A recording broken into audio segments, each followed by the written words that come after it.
So I found this space exploration toy. It inspired me to make a set of objective markers based mostly on the pieces in this set, kitbash with a few other things. I've got a particular idea I want to try to carry out with it that's going to make the objective markers a little bit more useful to help games of 40K kind of move along a little bit quicker. Let's get started. And here's the toy that inspired this whole project. When I found this space exploration playset at the store, I said for $10, I think I can get a full set of objective markers out of it. It instantly looked like some good greebles and some good bits for the bits box. And let's take a look at what we have inside the box here.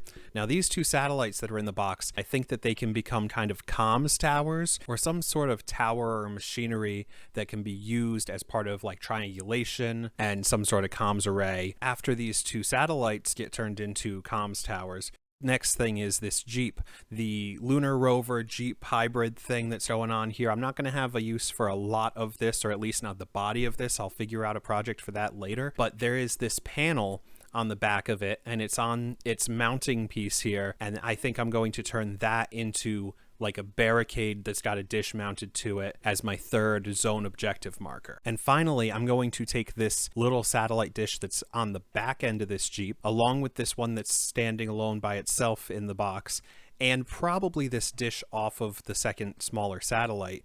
And I'm going to turn them into the dishes for the smaller objective markers that are going to be sitting on 40mm bases. So the second step in this process, after having done the planning for it, is to cut the bases. And this is where the extra little twist is going to come in. Now, see, I got this little circle cutter on Amazon. I think I paid like $12 for it. And I'm going to use that compass cutter to cut some circular bases out of our old standby material, the yard sale sign. I paid about $2 for this at Walmart. If you haven't seen this channel before, I like to use this as a really cheap, reliable way to get thinner plasticard. And what I'm going for here is to create an objective marker that includes the zone of objective control. Now, you see this sometimes with competitive scenes, and you see like MDF cut ones, neoprene ones, even just cardstock ones, and they're a wider circle that's the 40mm objective marker base, plus the extra 3 inches of radius that shows you what models have objective control on it or can be counted towards it. And like I've said, I've seen this in very utilitarian ways, but I haven't seen much terrain actually built around the concept with a base meant for it. So that's most of what we're doing today. I'm going to do 3 of these zone area objective markers, and then I'm going to do 3 normal 40mm base size objective markers. That way I've got kind of a varied set, and I can utilize some of them in ruins, and it's still going to make a game go faster because those 3 main objective markers aren't going to need all that time spent like measuring and approximating and figuring out, is this model part of the count? Is it not? Who has objective control? So those are going to be utilized for primary objective markers. A lot of missions in 10th edition only have 2 or 3 objective markers anyway. And then I have the other 3 so that I've got a full set of 6 in case I am using a mission that uses a full 6. Now, the next thing that I've got to do is kind of start sketching out what I want to do with these pieces.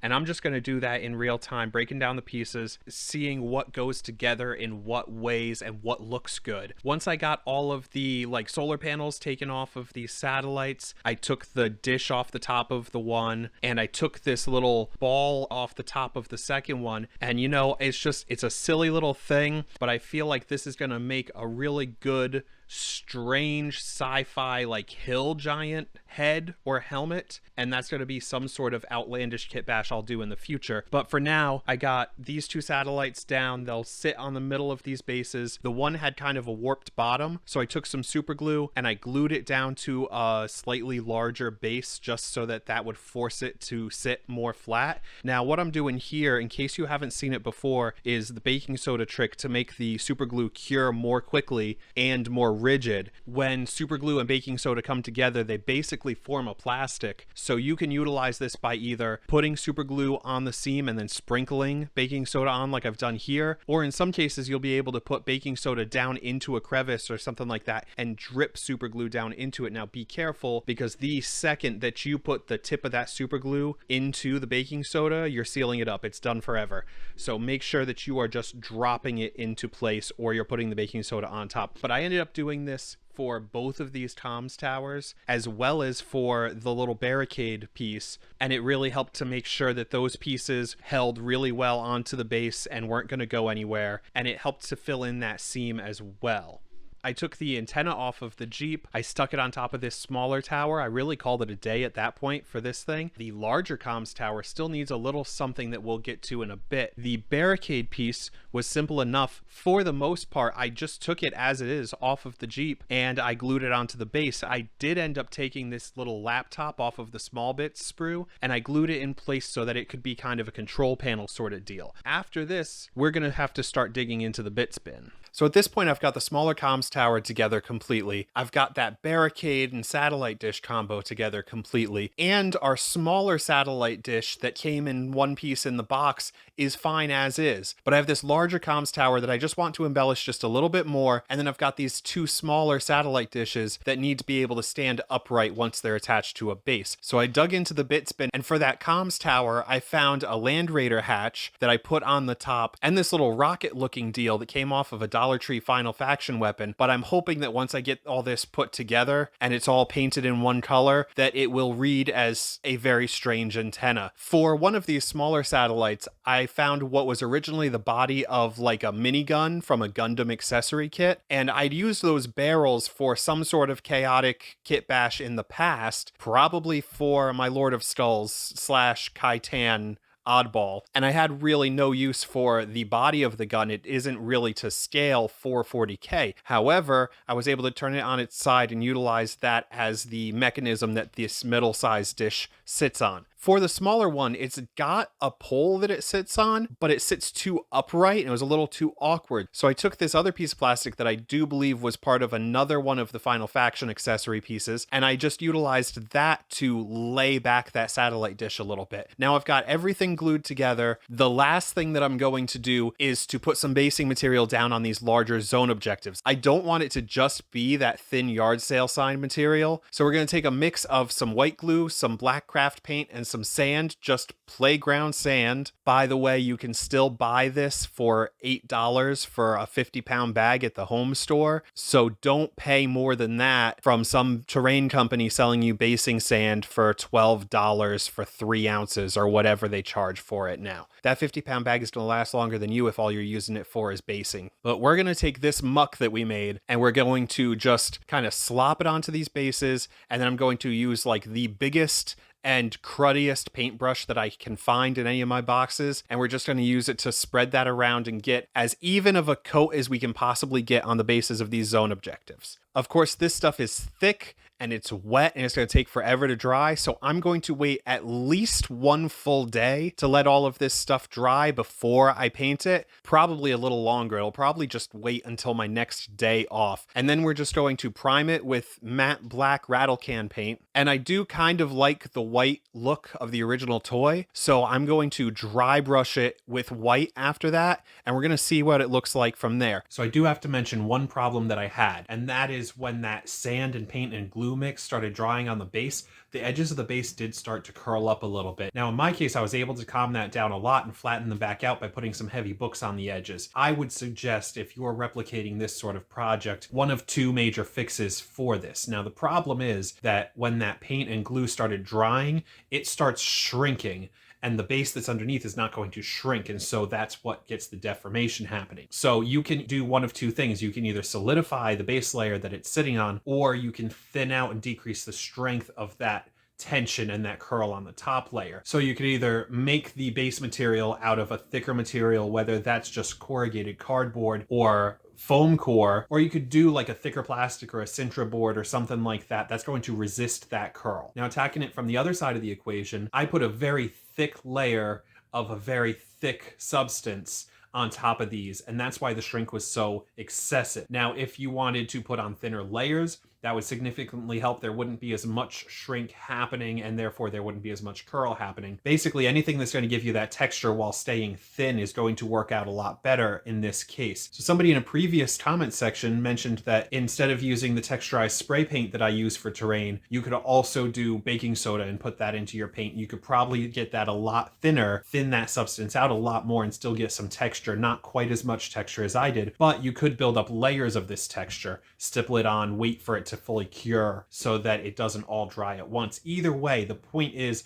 to not slop on as much muck as what I did, and you won't have this curling problem. But hopefully you can learn from my mistakes. I really thought that this was going to not shrink as much as it did, and that's my fault. But beyond that, everything about this project really came out great, like I wanted it to, for a quick and cheap project. I did this all really in an afternoon, with the exception of waiting for that basing material to dry. And I did do a little bit more than I anticipated on doing with the painting. I did pick out a few details in silver, but I did also pick out a few details in a more solid white, because the dry brush of white was just not as strong as I wanted it to be, and I wanted to make sure to really solidify that as a primary color on these pieces. So I just made sure that I covered a few panels in a nice solid white. And then the other thing that I did was just dry brushed the bases with first like a darker brown and then a little bit of a lighter reddish brown on top of that, just to give it a little bit of color beyond that black and white. And you could go a little higher detail if you wanted to. You can do whatever you want, but check out how these bases make it a lot clearer to see what models have objective control and what models do not. The rules for 10th edition 40K say that any model within 3 inches of the objective marker is able to take part in objective control. And here's our terrain base that runs all the way out to 3 inches beyond the objective marker.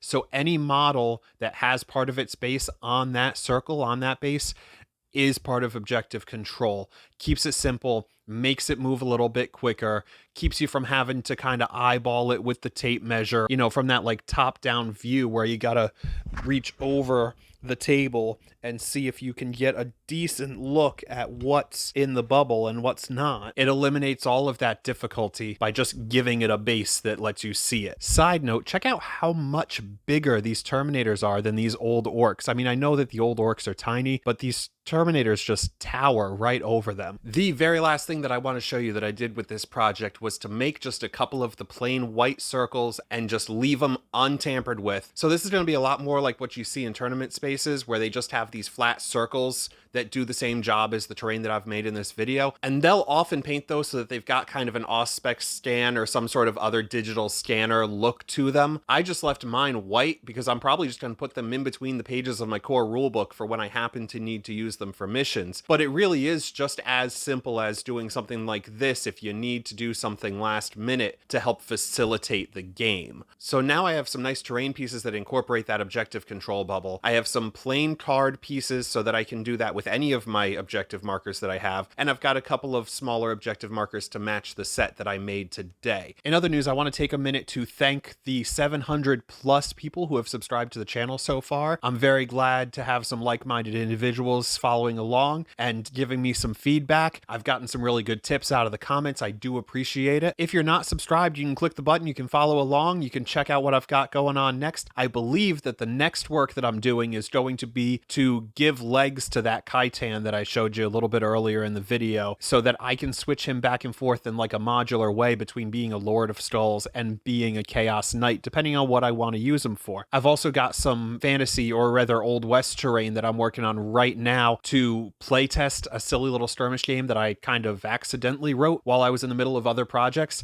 and I'm going to have a video out for that relatively soon because I've got a couple of cool techniques that I want to show you there. In the meantime, you can check out some of my older videos. I got some simple terrain, I've got a folding game table, I've got a speed painting video up recently, and hopefully I'll be seeing you around.